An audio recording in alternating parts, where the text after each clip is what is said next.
Joining us now to talk about the new coronavirus is Dr. Carl Henson. He's an adult infectious disease specialist from the Philippine Society for Microbiology and Infectious Diseases. Good morning, Dr. Henson, and thank you for being here in New Day. Now, let's start with what exactly is a coronavirus? Why all this news about this new or novel coronavirus? All right, coronavirus is basically a large family of viruses. So there's bacteria, virus, parasite, and all that. Right.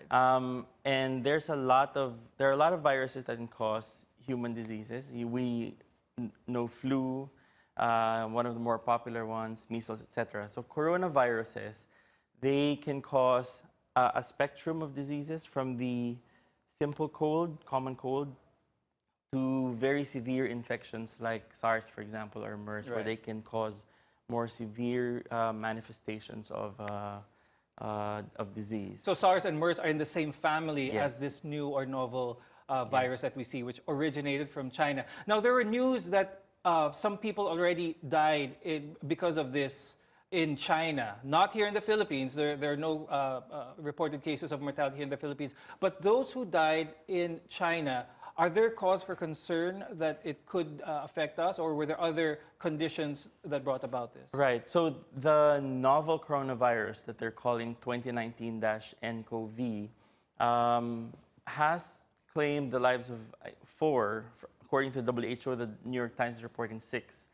And according to the WHO, the people who died, they were pretty sick. They had pre-existing medical conditions. Okay.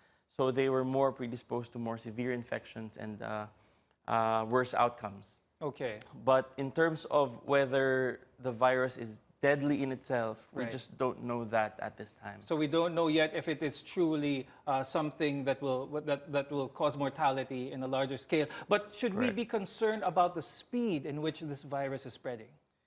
I don't know about the speed, because when it first took off from Wuhan, Right. the initial announcement from the WHO was that there was no human-to-human transmission. And that, I think, says a lot about how the virus is spread. Right. Initially, they were confused. They were thinking that if there was human-to-human transmission, it was very limited. So it seems to be spreading not as fast as, say, a flu outbreak, for example. Now, what are the signs and symptoms, doctor, that we should be worried about? Right. So the novel coronavirus is like the other coronaviruses that can cause respiratory symptoms. Right. So the most common ones are fever, cough. You can get shortness of breath. But the important thing for the novel coronavirus is travel to Wuhan. At this A history time, of travel a to history of Wuhan, travel China. to Wuhan, or contact with someone who's sick and who was from Wuhan, China. Right. So a lot of moms and parents out there might be thinking or might be worried about this type of virus since we don't know much about it. Should they be concerned? I mean, what I'm talking about is a lot of moms might be scared of bringing their school to work because a classmate has a bad case of the flu. Should they be worried about this? At this point, I don't think so. There are a lot of viruses that can cause symptoms that are similar to the presentation of novel coronavirus. Okay. It can present as a common cold and like flu-like illness, I guess is the better term. So as long as there's none of the risk factors that we are looking for, then they really shouldn't be worried. Now, how is this transmitted? How is this new coronavirus transmitted? That's the thing. Well, for the initial transmission, we think, or WHO thinks, it might have come from some animal in the market, right? But what animal and how it was exactly transmitted, we're not sure yet.